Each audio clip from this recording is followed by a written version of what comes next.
expand on existing protocol as we go into another phase of this activity, paper presentation. This is a paper presented on the 16 days of activism against gender-based violence, ideal framework for Anambra State GBV response, this client-centered approach. I still remain loved. Action, recognizing that gender-based violence against women is a fundamental violation of human rights. It starts on the 25th of November, the International Day for the Elimination of Violence against Women. And it ends on the 10th of December, World Human Rights Day. So you can see it's a long, tall 16 days of activism. This year's theme remains Unite to End Violence Against Women. That is why the theme of this conference today is a Unite Conference. So why do we need it? Gender-based violence continues in alarming rates in Anambra State. Physical and sexual violence if you look at what is happening at hand of a current or former partner that received reports of approximately 10 cases across all sites on daily basis. It might be alarming to inform you all here that across all our sites, the Women Affairs, the NGO offices, Ntasi SAC Center, primary health centers, health sectors, community women leaders, across the state, we receive over 10 cases on daily basis of GBV in Anambra State. Is it not alarming? And that is why GBV amounts to, and again, the vigilante Asatu are here. They can also testify that out of every 5 calls the vigilante receives in their individual communities, 1 is a GBV distress call. On the average, 3 children are reported defiled every week through our field. I think it is not true. When the state team lead was recounting the issue of a 4-year-old child while she was doing her keynote address, it sounds as if it is not real time, it's not happening. But honestly, that matter is still on now. Now. When a child, a 4-year-old, and that is simple, but help was not forthcoming. Unreported cases of GBV in the state is rising. We still have evidence of unreported cases that nobody gets to hear about. And you know, those ones are even on a higher level. Sometimes somebody was saying that it's like Anambra State is now having a lot of GBV cases. I said, no, it's not that they are now having. It's not that the prevalence is higher now, but that's all in and report their cases. That people now call communities, even this morning, while we are here, we have received over 5 calls from the communities just today. And that is why we are all very worried. And we want all of us to get to know this, that gender equality and patriarchy lies at the heart of violence against women. And we can achieve gender equality through active learning, conscious decisions, respectful behavior, and by eliminating unconscious bias at home, at work, and in the community. These are the issues that fuels patriarchy in our society. Other drivers of GBV should also be eliminated as much as we can to ensure that this wildfire created by monster GBV is controlled. In other words, if we are not able to be mindful of gender inequality and patriarchy in this society, it will be difficult for us to address gender-based violence. That is going back to the root cause. Okay, Rolex-supported campaign. Before now, we are not saying that GBV response in the state is 0. We are only bringing to light that because of Rolex support, we are now more coordinated, especially the committees that Rolex is supporting them. Capacity building, doing a lot of support for us to go into the communities to sensitize markets, churches, and even schools. They are doing a lot of campaigns. And that is why so many people will come and go to the Women Affairs to report cases. Yes, people are in the communities giving them the phone numbers and giving them, building their trust in the system so that they can feel bold and go and report. If ROLAC has not made that investment, maybe we could still be back. But the most important thing is that the committees are now working as one. And that is why anytime we are moving out, you will see all the committees represented. That is one major milestone that ROLAC has achieved, bringing together the committees. It has also improved the ideal strategy.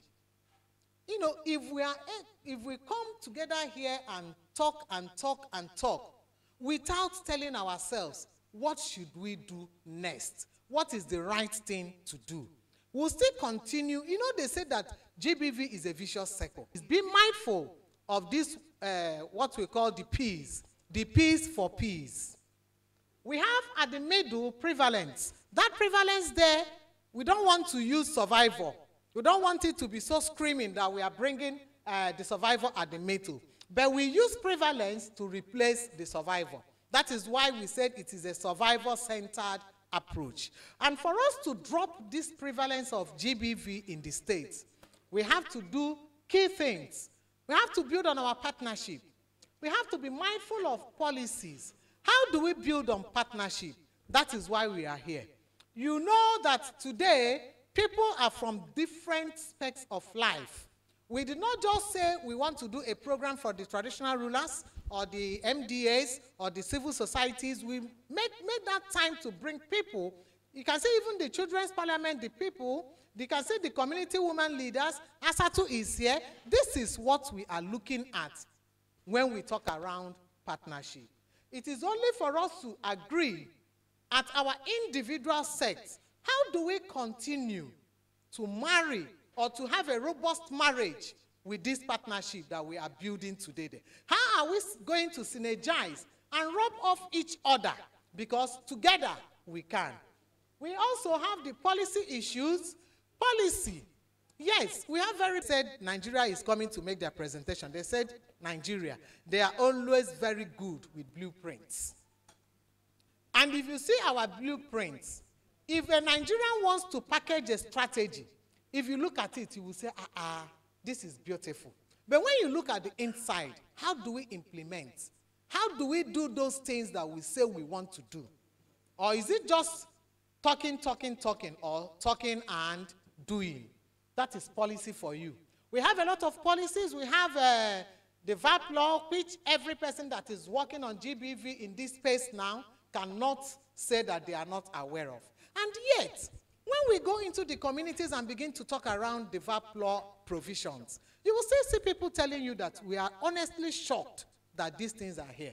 Last time we were in Ekulobia, it so happened that the Council of Elders on our day 2 activity came to meet us. We have pictures with them. They signed information. They came to meet us and said, please, we heard what you people are teaching the women yesterday.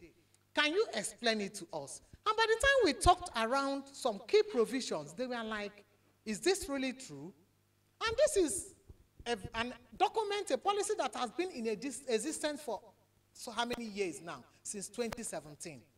And yet, almost every year, the Ministry of Men Affairs, the VAP League, the CSOs are going to the communities during August meeting, talking around VAP law, teaching, even in the schools.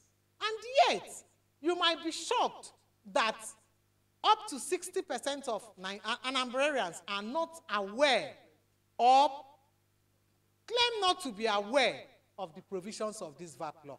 We also have the child's rights law. We also have the disability rights law. And one common thing with all these laws are, they are reaching us, courtesy ROLAC. ROLAC came on board. This Anambra State VAP law, child's rights law, for example, was domesticated in 2004. The Act came on board in 2003. And Anambra domesticated that same law in 2004. It took how many whole years till 2017 that ROLAC took it upon themselves to fund the printing and dissemination of this law. It is that bad. A law that has stayed on the shelf, that is supposed to protect us, the children, is staying on the shelf, and we cannot even print enough copies to go. What are we saying? That's the coordination we are looking at. We cannot allow the government to do everything by themselves. That is why we are calling on donors and partners. You can start from anywhere. If we have a beautiful law, a beautiful blueprint, you can support or join this campaign by making available copies. Up till now, we don't have child-friendly versions of the child's right law. Any organization here working on child's right law can print the child-friendly version. We are not supposed to just leave everything for the government. That is why we are talking about the support system. Also, when you look at the disability rights law, it is the same thing. And remember, if the government did not give ROLAC political will, ROLAC will not function in the states.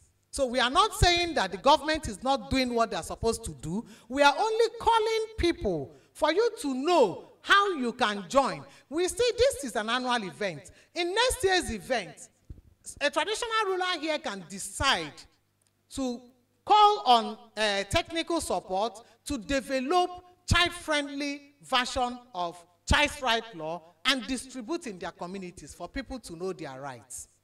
It is that way. So what are we saying again? We also have provision of services.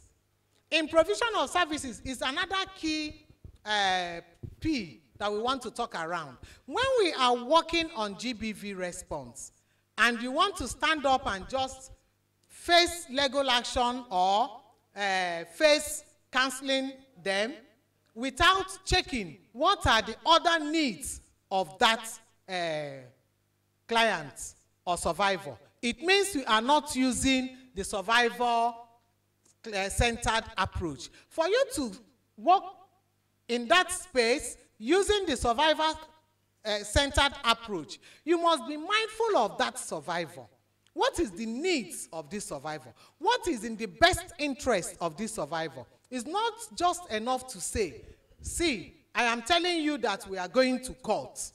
And maybe that survivor back home, we have 3 other children at home that nobody will take care of.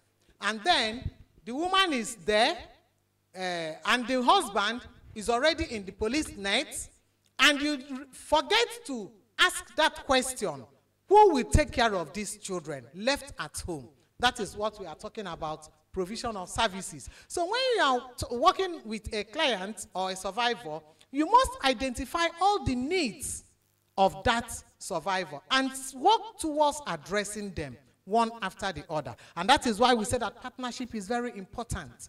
Because without partnership, no one single organization can do it all.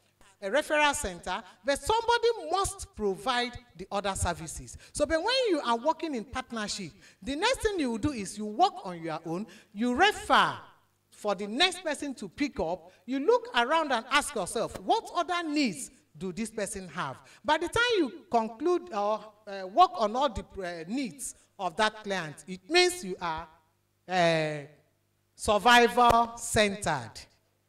Okay, we want to, next slide. We want to dwell a little on the ideal strategy, client strategy.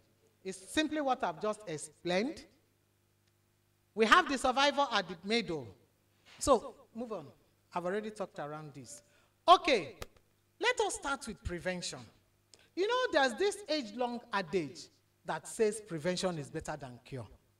We hear it almost every day of our life, but we don't really read meanings into it. If you know the cost of responding to one survivor for you to meet all the needs, you will see that it is very expensive. So when you see the government working to address these issues, and somebody will say, how many? Have you ever stopped to ask yourself, what is the cost of reaching one survivor. And that is why we said it's better to prevent than spending all those monies. Because the monies we'll use in prevention activities, half of it, we might use the money we can use in saving a survivor, we can use it in carrying out prevention activities at different levels. This remains in the heart of GBV response, partners for prevention. So who are these partners for prevention? The state actors and non-state actors. We have the ministry, our super Ministry of Women Affairs and Social Development. We have the NAPTIP. We have the Ministry of Health. We have the Ministry of Education. You know, there is one worrisome thing in this issue that we are talking about. You walk into an MDA or an agency, and you are telling them GBV, and they are like, oh, are we also concerned? Are we part of this? So some of us do not even understand that this GBV is multisectoral. And that is why we keep hammering today around this issue of multisector until we get it right, bringing everybody together in a coordinated way. The Ministry of Health have their parts to play. The Ministry of Education have their part, even Ministry of Agriculture if we want to go down. Because at a point, we have to reintegrate or resuscitate some of these survivors. And the PSOs, the NGOs, the FBOs, that is civil society organizations, non-governmental organizations, faith-based organizations, organized private sector, and international NGOs/donors. This is very key. Standard, the right systems, the right mechanisms. We have done our bit. Partners will come. Because what partners love so much is where they will come and see that they are needed. And when they come and things are not on ground, by the end of the day, they are like, let's go. There's one magic thing that is doing with donors in Nigeria that most of us are not aware of. And a donor will come into Nigeria, announce their presence in Abuja. You will see governors, you will see commissioners, you will see line ministries and agencies going to market them, sharing their blueprints, the action plan of Mr. Governor. If you look at it, you will see that he has a very good and robust action for us. So you will see somebody presenting that. See, in Anambra State, this is what this ministry wants to do. And they need this partner or this donor to work with. That is how even ROLAC now is entering some other states because they have seen the need and the drive to enter those states. That's the importance of donor presence. Then here, we cannot talk about prevention if we don't look at the barriers. You can see a vehicle of justice. That vehicle, if you check very well, you see Ministry of Men Affairs. I don't know if you are seeing it. That's a Ministry of Men Affairs justice vehicle. This is as major as the case files in their custody is. And watch them driving to get justice for that victim inside that vehicle, and this is the barriers they face. Culture of silence. In as much as we have broken enough in the state, we still have strong culture of silence in Anambra State. As soon as you will see a case happen in the community, the next thing you will hear, stigma. Please do not even mention it to the next person. We will know how to handle it. And people will shut up. People that are supposed to speak out. If you are entering the office of the Ministry of Men Affairs, if you walk in, you will see a banner that says speak up. How many people still speak up? Some of them, they will speak up. The next day, they are calling them, the traditional ruler or the PG is calling them back. Go and withdraw that case. And people will now ask you, if I report this case, at the end of the day, I am going back to my home to stay with my husband, to be in that family, to be in the community. Who is going to protect me? And based on that, they will shut up. We also have religion. We have tradition. I don't need to start explaining this one after the other because we all have the effect. You will see a priest climbing the pulpit and is telling you that a 5-year-old child that was abused or defiled in his church is possessed. and you want to take that child to Women Affairs or to a National Human Rights Commission, they'll say, no, no, no, no. We need to do deliverance. And they will go and tie that child up. And you know the ugly things that happen. At night, these same religious leaders will begin to abuse or re-victimize these children. It is that bad. Religion. We all know that some people will tell you that Nigerians are more religious than the Catholic Pope. And yet, we have all these religions. All of us believe in religion. And yet, the incidence of GBV is rising on a daily basis. So why is this religion not preventing this to happen? The same thing goes for tradition. Our tradition these days, Igwe, I have to respect all of you. You are doing a lot. But we still have issues around tradition. We still have pockets of issues on GBV that is traditionally based. And we have talked to a lot of you. Some of you have told us, if you see where it's happening, come and report to us. We'll help to address it. But the funny thing is that our women have so agreed on these traditions that they don't even want to report. Because they want to believe that if they report, they have violated the tradition and maybe one thing, or they can be ostracized, or they can be asked to pay fine. We have an incident now. It's one of the cases we received today. A man in a community in Anambra State, in the house. And what is the woman's offense? That the woman is no longer adhering to, that when she came into the marriage, he was making money.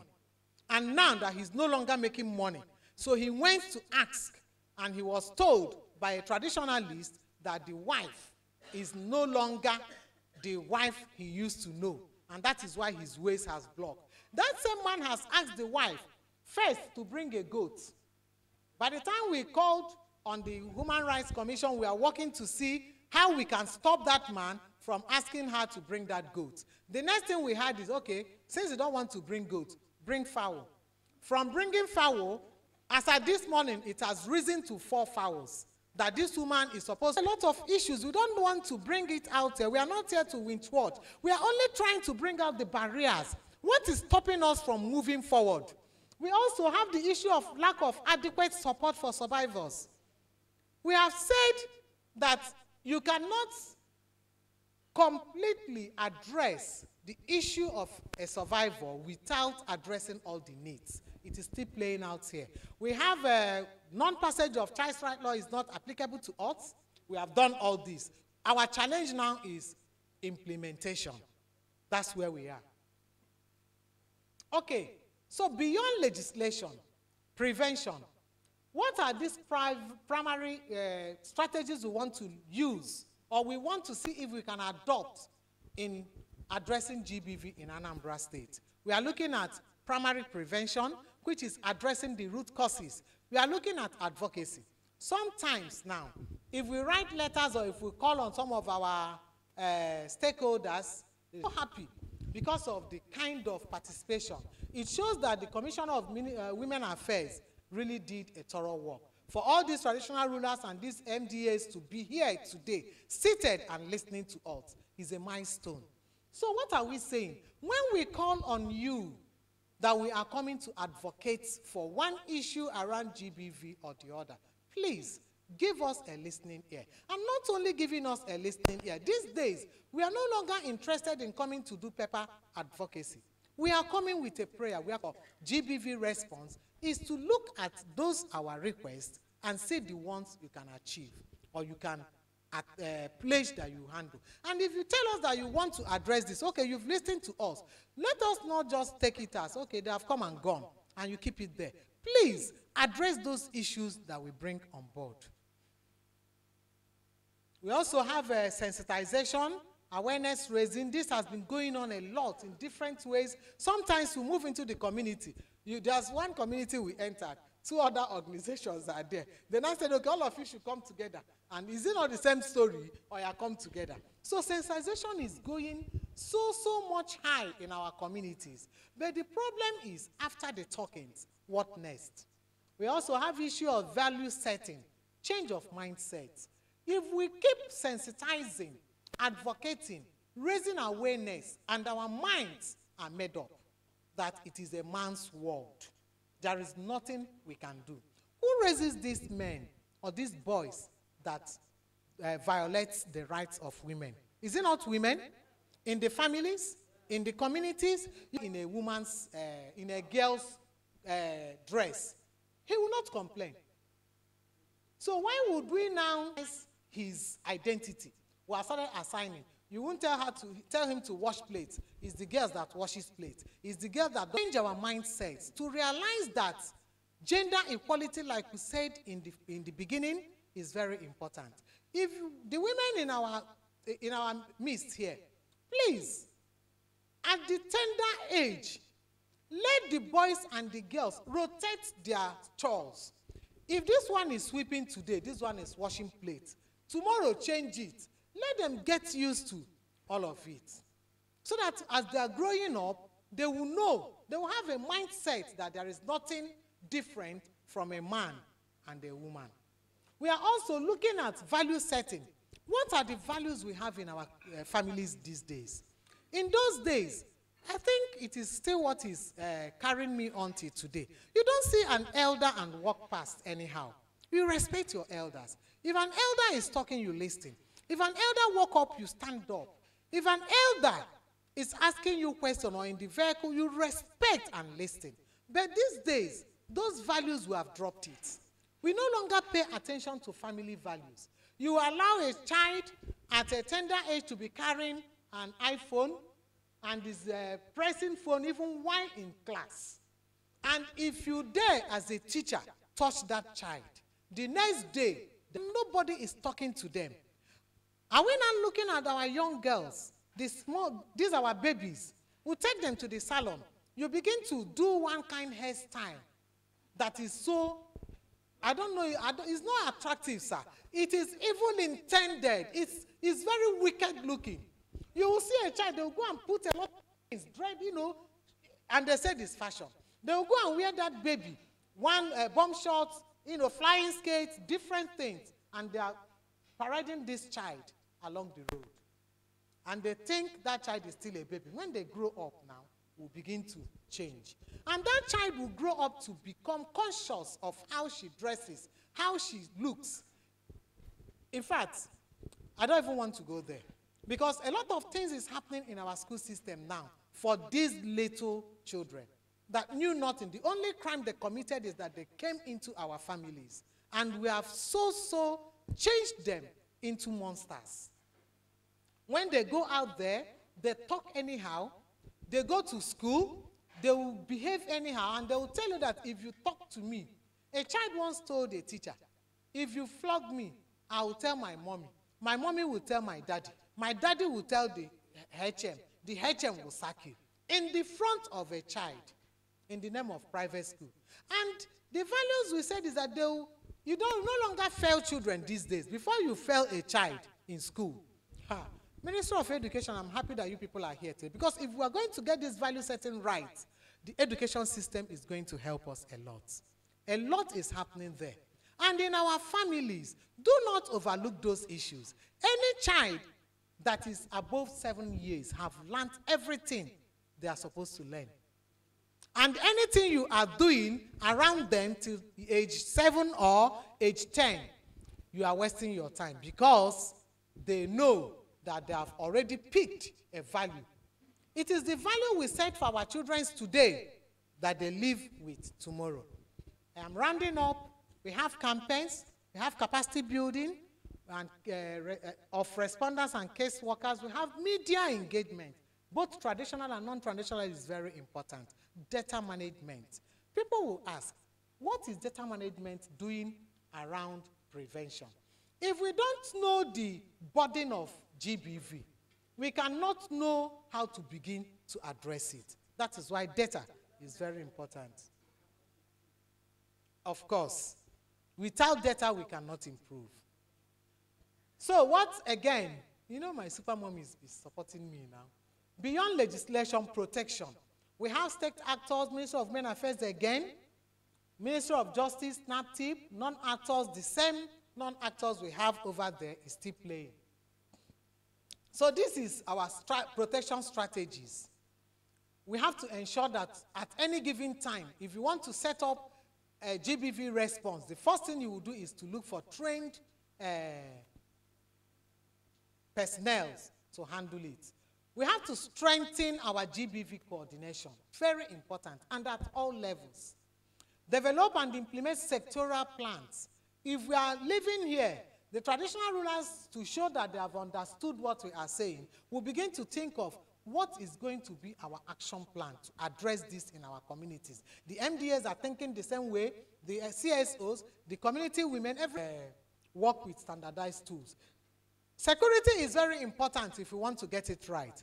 But most importantly is to prioritize client safety. Shelter and protection order is very important. Can you imagine a woman being battered by the husband? He will run to you to report. And after taking in her case, he will tell her to go. We'll call you tomorrow. Where is she going? Back to the man that he has reported a case against. And you know the funny thing, we perpetrators do not think alongside what happens to me if this woman wake up in the middle of the night and remember that I battered him. Won't this woman kill me? So as much as we want to protect the clients, we also want to protect the perpetrators. So we need to talk around shelter. Protection order is at least solving part of the problems for us now. So, prosecution. Do we need to talk around prosecution? Do you know that in every week, we receive up to 10 reported cases? If we can match it up with 1 justice done in a week out of the 10 reported cases, GBV will fly away. Thank you.